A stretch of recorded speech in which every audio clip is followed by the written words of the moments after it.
Hi, my name's Haley and I'm an associate from Education Resource Strategies. I'm going to walk you through this middle school model that serves some students 100% in person and other students 100% remotely. In this example, some in-person seats are reserved for students whose IEP or 504 plan include services that must be provided in person, and remaining in-person seats are allocated to general education students opting for an in-person model. We know that it's unlikely that this or any other model will perfectly describe your school, but we hope it helps you figure out some of the choices and trade-offs. School sizes, grade configurations, and student profiles are based on ERS's National Comparative Database. There are 3 things to know about this model. First, the number of students that can be served in person depends on a number of factors and decisions, including class sizes for in-person and remote learning. Second, students are grouped into cohorts and pods within each grade, and students with disabilities are strategically placed within these groups based on disability.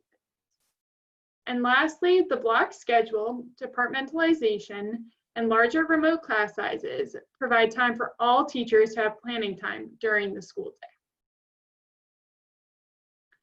The number of students that can be served in person depends on a variety of factors that are listed on this slide, including desired or required class sizes for in-person and remote learning, as well as available instructional staff.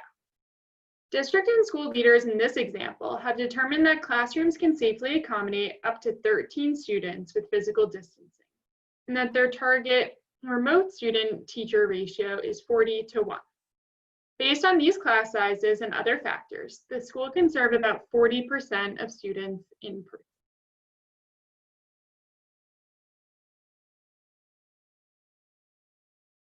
This page shows how in-person students are grouped into pods and cohorts. This grouping accomplishes a few important things. First, it minimizes the mixing of students and teachers for in-person learning, which can be a challenge when instruction is departmentalized as it is in this model. Students stay within the same cohort of 13 students all day and have the same schedule. Students also remain in the same classroom, and it's the teachers that move across classrooms. This school also has a block schedule, which limits the number of rotations that occur each day. And each teacher sees 4 groups of students that are organized into pods. These pods also serve another important purpose. Students with similar disability types are grouped within the same pod, so that they can be strategically matched with teachers, and so that those teachers can develop expertise in providing accommodations for these students. This also simplifies schedules for push-in support. This strategic grouping helps ensure that student needs are best met within an inclusion model. Remote students are also grouped into cohorts. Each grade level in this model has four cohorts of 40 students each. Most teachers teach a mix of in-person and remote cohorts, 3 periods per day in person and 1 period per day of remote students. The remaining periods are covered by remote staff. 7.2 FTE are needed, which includes 7 certified general education instructional staff, including a librarian, and a fractional non-instructional FTE, who in this model is an assistant principal covering an electives course. This page shows the in-person schedule for students. Students have 3 blocks of instruction each day, 6 blocks every 2 days, in addition to daily advisory and flex time, which can be used for things such as one-on-one mentor check-ins or learning acceleration. This page shows the same schedule for students and teachers.